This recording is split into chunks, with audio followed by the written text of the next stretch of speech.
નમસ્કાર, વિશેષ રજૂઆત સાથે હું છું વનવી। મહાનગરોની હવામાં ઝેર ભળી રહ્યું છે, પ્રદૂષણ વધી રહ્યું છે। અલગ અલગ મહાનગરોમાં પ્રદૂષણનું સ્તર સતત વધી રહ્યું છે। અપડેટ પર નજર કરીશું। રાષ્ટ્રીય રાજધાની દિલ્હી બાદ હવે જાણે કે ગુજરાતનો વારો હોય તેવી પરિસ્થિતિનું નિર્માણ થયું છે અને ગુજરાતમાં સતત પ્રદૂષણનું સ્તર વધી રહ્યું છે। ગુજરાતના અલગ અલગ મહાનગરોમાં હવા પ્રદૂષણ વધ્યું છે। આરોગ્ય તંત્ર ચિંતિત બન્યું છે, લોકો ચિંતિત બન્યા છે। અમદાવાદની વાત કરીએ, અમદાવાદમાં એર ક્વોલિટી ઇન્ડેક્સના આંકડા જાણે કે ચોંકાવનારા હોય તેવું લાગી રહ્યું છે। રાયખડમાં સૌથી વધુ એક્યુઆઈ નોંધાયો છે, 283 એક્યુઆઈ રાયખડમાં નોંધાયો છે। આ સાથે વડોદરા હોય, સુરત હોય એવા અનેક શહેરોમાં પણ હવા પ્રદૂષણ જોવા મળી રહ્યું છે। આવા શહેરો પણ આ પ્રદૂષણથી બાકાત નથી રહ્યા। કેવી રીતે હવા પ્રદૂષણ ઘટાડી શકાય તેની ચર્ચાઓ થઈ રહી છે, પ્રયત્નો થઈ રહ્યા છે, પરંતુ પ્રદૂષણ ઘટી રહ્યું નથી। દિલ્હી બાદ હવે જાણે કે ગુજરાતનો વારો છે। ગુજરાતના અલગ અલગ મહાનગરોમાં સતત હવા પ્રદૂષણ વધી રહ્યું છે। અમદાવાદના પશ્ચિમ વિસ્તાર કરતાં પૂર્વ વિસ્તારમાં વધુ પ્રદૂષણ જોવા મળી રહ્યું છે અને આરોગ્ય તંત્ર છે લોકોને સાવચેત રહેવાની અપીલ કરી રહ્યું છે। તબીબો દ્વારા લોકોને સાવચેત રહેવાની અપીલ કરવામાં આવી રહી છે। જ્યારે પણ બહાર નીકળ્યો ત્યારે માસ્ક પહેરીને બહાર નીકળવાની અપીલ તંત્ર દ્વારા કરવામાં આવી રહી છે, તબીબો દ્વારા કરવામાં આવી રહી છે। કારણ કે હવામાં જે રીતનું ઝેર ભળી રહ્યું છે તેના કારણે લોકોને શ્વાસ લેવામાં તકલીફ થઈ રહી છે અને શ્વસન સંબંધી અનેક રોગો થઈ રહ્યા છે। રોગોનું પ્રમાણ પણ વધી રહ્યું છે, જે ચિંતાજનક બન્યું છે। દિલ્હીમાં તો અત્યાર સુધી હવા પ્રદૂષણના અનેક સમાચારો આપણે સાંભળ્યા છે, પરંતુ હવે જાણે કે ગુજરાતનો વારો હોય તેવી પરિસ્થિતિ જોવા મળી રહી છે। ગુજરાતના અલગ અલગ મહાનગરો જેમ કે વડોદરા, સુરત, અમદાવાદ સહિતના મહાનગરોમાં પરિસ્થિતિ માનવ સર્જિત આગ સહિતની ઘટનાઓ, વાહનોના ધુમાડા વધતા પણ પ્રદૂષણમાં વધારો થયો છે। કયા કયા કારણો જવાબદાર છે તેના પર ચર્ચા કરી રહ્યા છે। તો ઔદ્યોગિક ઉત્સર્જન જવાબદાર પરિબળ માનવામાં આવી રહ્યું છે પ્રદૂષણ પાછળ। આ સાથે વીજળી ઉત્પાદકથી પ્રદૂષકો વાતાવરણમાં ભળતા હોય છે અને પ્રદૂષણ ફેલાવતા હોય છે। કૃષિ પ્રવૃત્તિ પાકના અવશેષોને બાળવાથી પણ ધુમાડો થતો હોય છે। કચરો બાળવાથી ડાયોક્સિન અને ફ્યુરાન જેવા ઝેરી તત્વો ફેલાતા હોય છે। બાંધકામના સ્થળોએ ઉડતી ધૂળ હવાની ગુણવત્તા બગાડતી હોય છે। આ સાથે હવા પ્રદૂષણ અટકાવવાના ઉપાયોમાં જાહેર પરિવહનનો ઉપયોગ વધુ કરવો જોઈએ। ઈંધણવાળા મોટા વાહનોને બને તેટલો ઓછો ઉપયોગ કરો, જેથી ધુમાડો વધુ હવામાં ન ફેલાય। કાર પુલિંગનો ઉપયોગ કરવાથી પણ પ્રદૂષણની માત્રા ઘટાડી શકાય છે। વાહનોની નિયમિત જાળવણી કરવાથી પણ હવામાં પ્રદૂષણ ફેલાતું અટકાવી શકાય છે। વૃક્ષારોપણ કરી ઓક્સિજનનું સ્તર વધારવું જોઈએ। તંત્ર દ્વારા આ પણ પગલાં ભરવામાં આવી રહ્યા છે। કચરાને બાળવાને બદલે યોગ્ય રીતે કચરાનો નિકાલ કરવો જોઈએ। ઉદ્યોગોમાં પ્રદૂષણ નિયંત્રણ ઉપકરણો ફરજિયાત લગાડવા જોઈએ, તે પણ એક ઉપાય છે। રિન્યુએબલ એનર્જીના ઉપયોગ પર ભાર મૂકવો જોઈએ। આ રીતે હવાના પ્રદૂષણ ઘટાડી શકાય। કોલસા આધારિત પાવર પ્લાન્ટ્સ પર નિર્ભરતા ઘટાડવી જોઈએ। જાહેર પરિવહનનો ઉપયોગ કરવો જોઈએ। પ્રાઇવેટ વ્હીકલની બદલે જાહેર પરિવહનનો ઉપયોગ કરવાથી પણ હવામાં વધતું પ્રદૂષણને ઘટાડી શકાય। જેવા અનેક ઉપાયો છે। તંત્ર દ્વારા આ બધા ઉપાયોનો ઉપયોગ કરીને જે રીતનું પ્રદૂષણ અને જે રીતની ઝેર હવામાં ભરી રહ્યું છે તેને અટકાવી શકાય છે। અમદાવાદમાં પણ પ્રદૂષણની માત્રા અને સ્તરમાં સતત વધારો થઈ રહ્યો છે, જે ચિંતાજનક કારણ બન્યું છે। અમદાવાદમાં પ્રદૂષણના સ્તરમાં વધારો થયો છે। શહેરમાં રાયગઢ વિસ્તારમાં સૌથી વધુ પ્રદૂષણ નોંધાયું, એક્યુઆઈ 283 નોંધાયો છે, જ્યારે કે ગેસપુરમાં 255 અને એરપોર્ટ વિસ્તારમાં 249 એક્યુઆઈ નોંધાયો। આ જ રીતે ચાંદખેડાની વાત કરીએ, જ્યાં 204, બોપલમાં 152 એક્યુઆઈ નોંધાયો છે। સેટેલાઇટ અને ઇસરો વિસ્તારમાં એક્યુઆઈ ઓછો છે, 134 નોંધાયો છે। પશ્ચિમ વિસ્તારની સરખામણીએ પૂર્વમાં ઉદ્યોગોની સંખ્યા વધુ છે, જેના કારણે પ્રદૂષણનું સ્તર પણ આ અલગ અલગ વિસ્તારોમાં વધુ જોવા મળી રહ્યું છે। આગામી દિવસોમાં પ્રદૂષણ વધુ ફેલાવાની શક્યતા પણ વ્યક્ત કરવામાં આવી રહી છે અને ચિંતાનું કારણ પણ તે બની રહી છે। પશ્ચિમ વિસ્તાર કરતાં અમદાવાદના પૂર્વ વિસ્તાર છે કે જ્યાં ઉદ્યોગોનું પ્રમાણ પણ વધુ જોવા મળતું હોય છે અને ઉદ્યોગો જે ઝેર ઓકતા હોય છે હવામાં, તેના કારણે પ્રદૂષણની માત્રા આ વિસ્તારોમાં વધુ જોવા મળતી હોય છે। બોપલમાં પણ 152, જ્યારે કે સેટેલાઇટના ઇસરો વિસ્તારમાં 134 એક્યુઆઈ નોંધાયો છે। એટલે પશ્ચિમ વિસ્તારની સરખામણીમાં પૂર્વ વિસ્તારમાં જે રીતે પ્રદૂષણનું સ્તર વધી રહ્યું છે, તંત્ર દ્વારા અનેકો પગલાં ભરવામાં આવી રહ્યા છે। કેવી રીતે આ પ્રદૂષણમાં ઘટાડો કરી શકાય? સવારે અને બપોરના સમય પર પ્રદૂષણની માત્રા એટલી જ જોવા મળતી હોય છે, તે પણ એક ચિંતાનું કારણ બન્યું છે।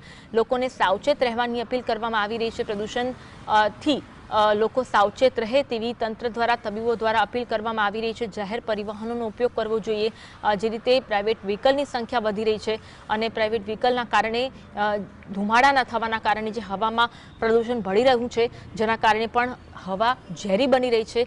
આ હવા ઝેરી બનતા અટકાવવા માટે તંત્ર દ્વારા અનેક ઉપાય કરવામાં આવ્યા છે। ચર્ચાઓનો દોર પણ જોવા મળી રહ્યો છે, બેઠકોનો દોર પણ જોવા મળી રહ્યો છે। અત્યાર સુધી દિલ્હીની ચર્ચા ઘણી આપણે કરી, પરંતુ હવે ગુજરાતમાં પણ ક્યાંક તેવી જ પરિસ્થિતિનું નિર્માણ થયું છે। કદાચ આગામી સમયમાં કડક નિયમો લાદવામાં આવે તો પણ નવાઈ નહીં। જે રીતની દિલ્હીમાં પરિસ્થિતિ છે તેવી પરિસ્થિતિ ગુજરાતમાં ન થાય તે માટે અત્યારથી જ પગલાં ભરવા અત્યંત જરૂરી બન્યા છે। લોકોમાં પણ ક્યાંક ચિંતા વધી રહી છે, કારણ કે લોકોમાં પણ રોગચાળાનું પ્રમાણ વધી રહ્યું છે, રોગોનું પ્રમાણ વધી રહ્યું છે, શ્વસન સંબંધી રોગો, ફેફસાના રોગોનું પ્રમાણ વધી રહ્યું છે, કારણ કે હવામાં જાણે કે ઝેર ભરી રહ્યો હોય તેવી પરિસ્થિતિ છે। શ્વાસ લેવામાં તકલીફ થઈ રહી છે, ગળામાં બળતરા થઈ રહી છે, આંખોમાં બળતરા થઈ રહી છે, તેવા અનેક કારણો, અનેક સમસ્યાઓથી લોકો પીડાઈ રહ્યા છે, જેના કારણે લોકો પણ બહાર નીકળવાનું ક્યાંક ટાળી રહ્યા છે। જ્યારે પણ બહાર નીકળે ત્યારે જાગૃત નાગરિક એવા ઘણા બધા જોવા મળતા હશે કે તે મોઢા પર માસ્ક પહેરીને નીકળતા હોય છે, કારણ કે હવા, અમદાવાદની હવા અત્યારે ઝેરી બની રહી છે।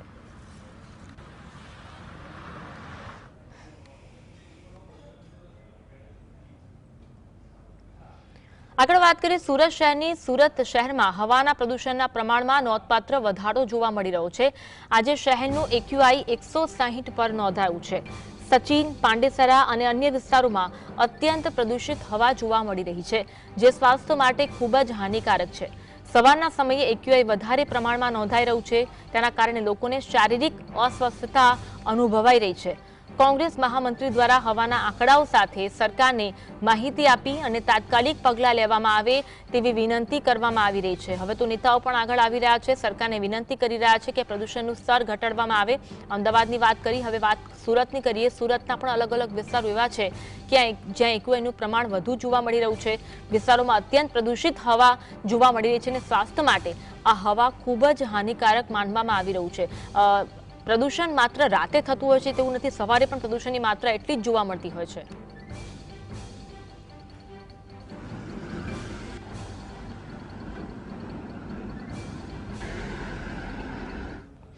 આજ અંગે વધુ વાત કરીએ, સંવાદદાતા સાહિસ અમારી સાથે લાઈવ જોડાયા છે।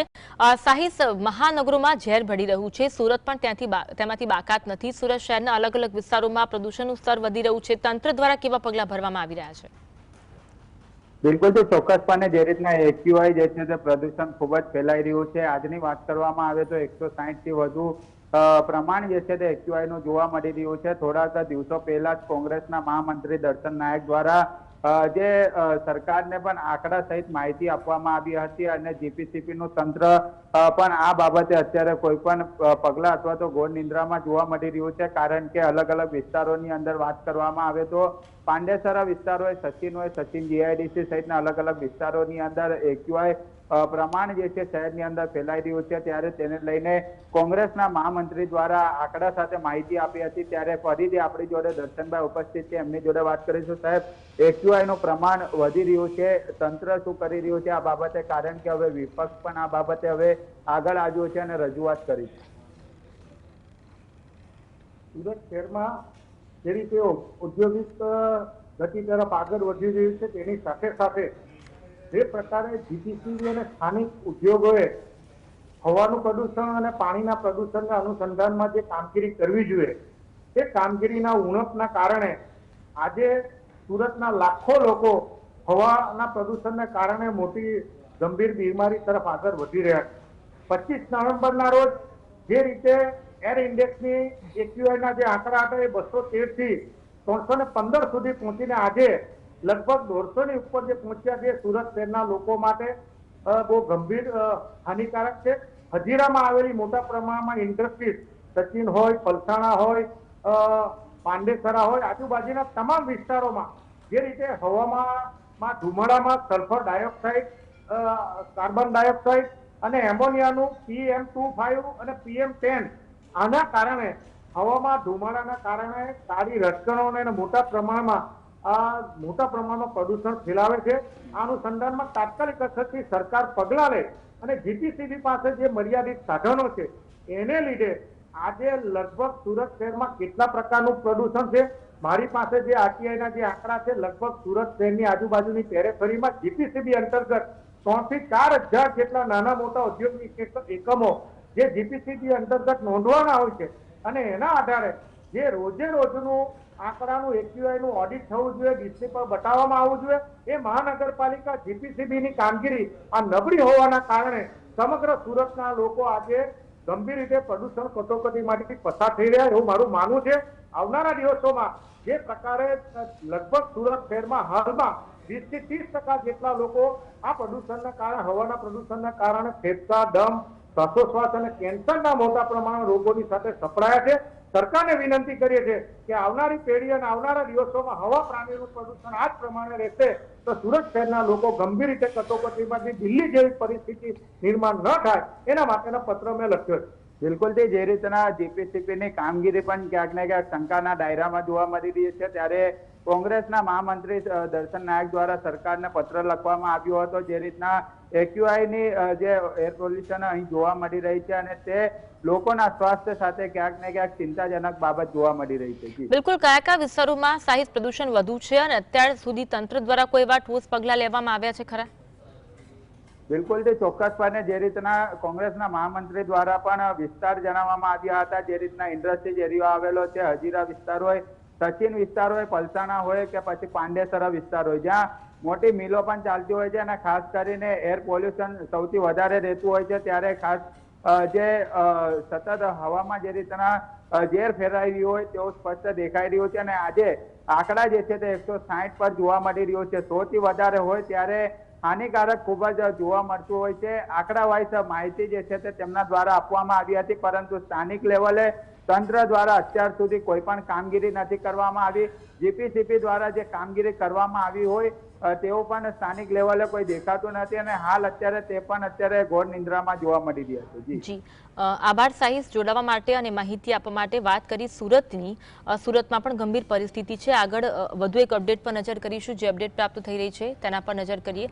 અલગ અલગ શહેરોમાં જે પરિસ્થિતિ છે, સંસ્કારી નગરી વડોદરા પણ હવા પ્રદૂષણની ચપેટમાં આવી ચૂક્યું હોવાના દ્રશ્યો જોવા મળી રહ્યા છે, જેમાં વિવિધ વિસ્તારોમાં હવા પ્રદૂષણ વધતા એક્યુઆઈના આંકમાં પણ વધારો થયો છે. એક્યુઆઈને નિયંત્રિત કરવા કોર્પોરેશને એક પ્લાન તૈયાર કર્યો છે, કેવી રીતે આંકને ઘટાડી શકાય. સ્મોગ ગન ખરીદી હવા પ્રદૂષણ ઘટાડવાની કવાયત કરાશે તેવો એક પ્લાન તૈયાર કરવામાં આવ્યો છે. વડોદરા પણ તેમાંથી બાકાત નથી. આપણે અમદાવાદની પણ વાત કરી, સુરતની પણ વાત કરી, હવે વડોદરાની વાત કરી લઈએ. વડોદરામાં પણ એટલા જ પ્રમાણમાં હવા પ્રદૂષણ જોવા મળી રહ્યું છે. વડોદરાના અલગ અલગ વિસ્તારો એવા છે કે જ્યાં એક્યુઆઈનો આંક પણ ચોંકાવનારો જોવા મળી રહ્યો છે અને ત્યાં છે હાલ તંત્ર આ સમગ્ર પરિસ્થિતિને નિયંત્રિત કરવા માટે, નિયંત્રણમાં લાવવા માટેનો પ્લાન તૈયાર કરી રહી છે. સ્મોગન ખરીદી હવા પ્રદૂષણ કેવી રીતે ઘટાડી શકાય તે માટેની કવાયત તેજ જોવા મળી રહી છે. બેઠકોનો દોર પણ જોવા મળી રહ્યો છે. અલગ અલગ પ્રયત્નો કરવામાં આવી રહ્યા છે. વડોદરામાં પણ આ રીતની પરિસ્થિતિ છે, જેના કારણે લોકો હાલ તો ચિંતામાં મુકાયા છે. આરોગ્ય તંત્ર હાલ તો ચિંતામાં મુકાયા છે. અનેક કેસો પણ વધી રહ્યા છે હવા પ્રદૂષણના કારણે. તમામ મહાનગરોમાં હાલ જે ગંભીર પરિસ્થિતિ છે, ગુજરાતમાં ઓવરઓલ પ્રદૂષણનું પ્રમાણ વધુ જોવા મળી રહ્યું છે. વડોદરામાં પણ એટલી જ પ્રદૂષણની માત્રા હોવાથી વડોદરા કોર્પોરેશન તંત્ર દ્વારા જે નિયંત્રિત કરવાના પગલાં ભરવામાં આવી રહ્યા છે, સ્મોગન ખરીદીને જે કવાયત કરવામાં આવી રહી છે, તેનાથી હવામાં પ્રદૂષણની માત્રા કેવી રીતે ઘટાડી શકાય તે અંગે પણ ચર્ચા વિચારણા કરવામાં આવી રહી છે. અલગ અલગ પ્રયત્નો, વૃક્ષો ઉગાડવાના પણ પ્રયત્નો કરવામાં આવી રહ્યા છે. આજ અંગે વધુ વાત કરીશું. સંવાદદાતા રૂપેશ અમારી સાથે ફોન લાઈન પર જોડાયા છે. રૂપેશ, વડોદરામાં પણ હવા પ્રદૂષણની માત્રા વધુ જોવા મળી રહી છે, જો કે હવે પ્રદૂષણ ઘટાડવાની પણ કવાયત તેજ જોવા મળી રહી છે. વિગત જણાવશો? ચોક્કસ. જે રીતે વડોદરાની આજુબાજુમાં પણ મોટી ઇન્ડસ્ટ્રીઝો છે, ઇન્ડસ્ટ્રીઝોમાંથી જે હવામાંથી જે ધુમાડા નીકળે છે એમાં પણ ક્યાંક ને ક્યાંક પોલ્યુશન આવતું હોય છે, એને લઈને પણ આ સમસ્યાઓ સર્જાય છે. એટલે લોકોને પણ સ્વાસ્થ્ય સાથે તકલીફો થઈ રહી છે. જે પ્રમાણે દિલ્હીમાં જે રીતે હવા પ્રદૂષણ જોવા મળે છે, એવી જ ઘટનાઓ પણ હજી તો એટલું, એ દિલ્હી તો દૂર છે, પરંતુ એ પ્રકારની હવામાં એક્યુ જે રીતે જોવા મળી રહ્યું છે એ ચોંકાવનારું છે. તંત્ર આના માટે ખાસ પગલાં ભરાઈ રહ્યા છે અને જરૂર પડે તો એના માટે ખાસ જે યંત્રો આવે છે એ પણ મૂકવાની તજવીજ હાથ ધરાઈ શકે છે. જી બિલકુલ. હાલ કેવા કેવા પગલાં ભરવામાં આવ્યા છે? જી ચોક્કસ. જે અત્યારે જે આના પર આને લેવલમાં કેવી રીતે લેવાય, આને કેવી રીતે ઇન્ડસ્ટ્રીઝો કે કયા કેટલા અંશે, કઈ ઇન્ડસ્ટ્રીમાંથી કેટલા અંશે ધુમાડો નીકળે છે, એ ધુમાડો કેટલો હાર્મફુલ છે, એ તમામ પાસાઓની તપાસ હાથ ધરાઈ રહી છે. અને વડોદરાના કારેલીબાગ વિસ્તારમાં આ એક્યુ પરથી જે રીતે કંટ્રોલ કરી શકાય એ પ્રકારના ડિવાઇસીસો પણ મૂકવાની કવાયતો હાથ ધરાઈ રહી છે હાલ. જી આભાર રૂપેશ, માહિતી આપવા માટે. વડોદરામાં પણ એવા પ્રયત્નો થઈ રહ્યા છે કે કેવી રીતે પ્રદૂષણની માત્રામાં ઘટાડો કરી શકાય, પ્રદૂષણ નિયંત્રિતમાં લાવી શકાય.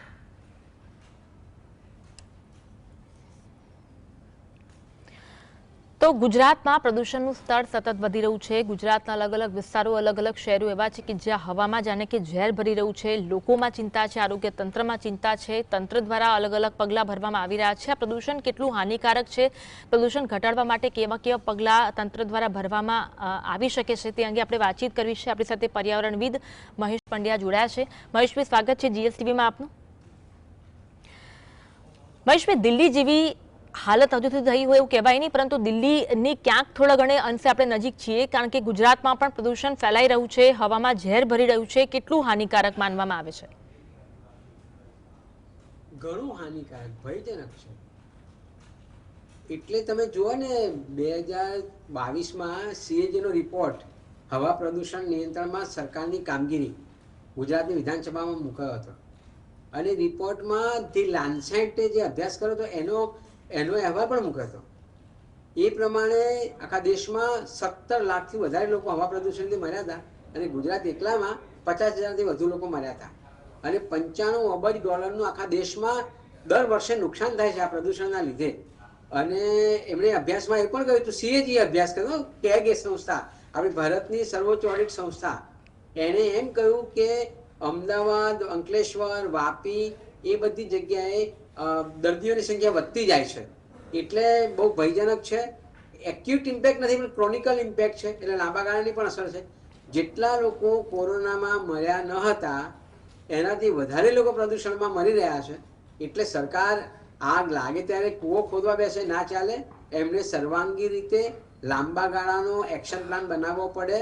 એટલે માત્ર તમે આઈ વોશિંગ, પણ હવે તો ગ્રીન વોશિંગ શબ્દ વપરાયો છે, ગ્રીન વોશિંગ ના કરો. અને કે લોકોને બહુ મોટી એક ગંભીર અસર થાય છે. અમદાવાદમાં 300 જેટલા 108ના કોલ આવે છે ઇમરજન્સીના, આ શ્વસન પ્રક્રિયાના અવરોધના લીધે. એટલે બહુ ગંભીર સમસ્યા છે. દિલ્હી જેટલું AQI નથી ગયું, પણ એવું ગંભીર તો બહુ જ છે. કારણ કે તમારા 100થી વધારે એર ક્વોલિટી ઇન્ડેક્સ એટલે ગંભીર કહેવાય. તમે 200, 300 સુધી પહોંચી જાય એટલે અતિ ગંભીર છે, જોખમી છે, અને સરકારે બહુ ગંભીરતાથી વિચારવું જોઈએ. પરંતુ પ્રદૂષણ આટલું બધું વધી ગયું ત્યાં સુધી તંત્ર દ્વારા કોઈ પગલાં ન લેવાયા. દિલ્હી જેટલું તો પહોંચ્યું નથી, પરંતુ આ જે આંકડા બતાવી રહ્યા છે તે પણ ચોંકાવનારા કહી શકાય. મહેશભાઈ, અન્વી, આ વર્ષે નથી વધ્યું. છેલ્લા 10 વર્ષથી નવેમ્બર અને ડિસેમ્બર મહિનામાં એર ક્વોલિટી ઇન્ડેક્સ એ 200-300 ની વચ્ચે આવે છે. અને રહેણાંકવાળા વિસ્તારમાં એવું નથી કે ઉદ્યોગોનું જ પ્રદૂષણ છે. તમે અમદાવાદની વાત કરીએ તો બોપલ લઈ લો, કે સેટેલાઇટ લઈ લો, કે વસ્ત્રાપુર લઈ લો, થલતેજ લઈ લો, ત્યાં ઉદ્યોગો નથી. એટલે જે રસ્તાઓની ખરાબી છે એની ધૂળ ઉડે છે. 12 માસ ચાલતું ખોદકામ છે એની ધૂળ ઉડે છે. જાહેર પરિવહન સેવા લગભગ નગણ્ય કહી શકાય. 80 લાખની અમદાવાદની વસ્તીએ માત્ર 2000 AMTS ને BRTS ની બસ હોય તો શું થાય? એટલે પ્રાઇવેટ વ્હીકલો વધ્યા, એ ટ્રાયસિકલ હોય કે પછી 2 વ્હીલર હોય કે 4 વ્હીલર હોય, આ બધું છે.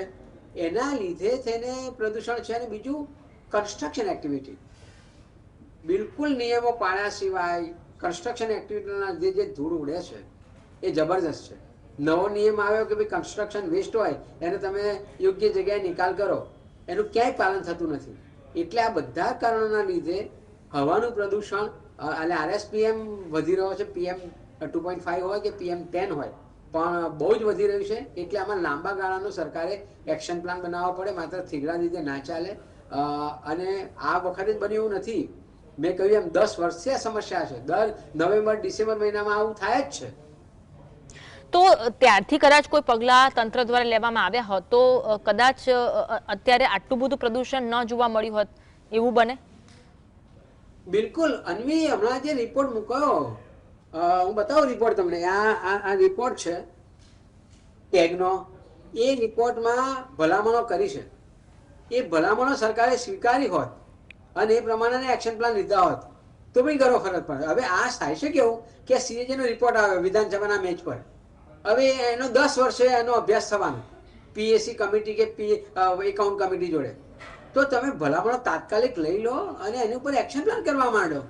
પણ તમે એવું નથી કરતા, એટલે પછી દર વખતે પછી પાણી છાંટવાની વાત કરો કે બીજી બધી વાત કરો. આ થીગડા દેવાની વાત છે. લાંબા ગાળા માટે તમારે પગલાંનો એક પ્લાન બનાવવો પડે, સર્વાંગી પ્લાન બનાવવો પડે. પણ એવું નથી થતું. આપણા ત્યાં વિકાસ ચૂંટણીલક્ષી વિકાસ હોય છે કે કઈ તારીખે કયો નેતા લોકાર્પણ કરવા આવે છે એને આધારે બધું નક્કી થાય. એટલે આ ચૂંટણીલક્ષી વિકાસ જે થાય છે એના પરિણામે હવાનું પ્રદૂષણ વધ્યું છે એમ કહેવામાં જરા પણ અતિશયોક્તિ નથી.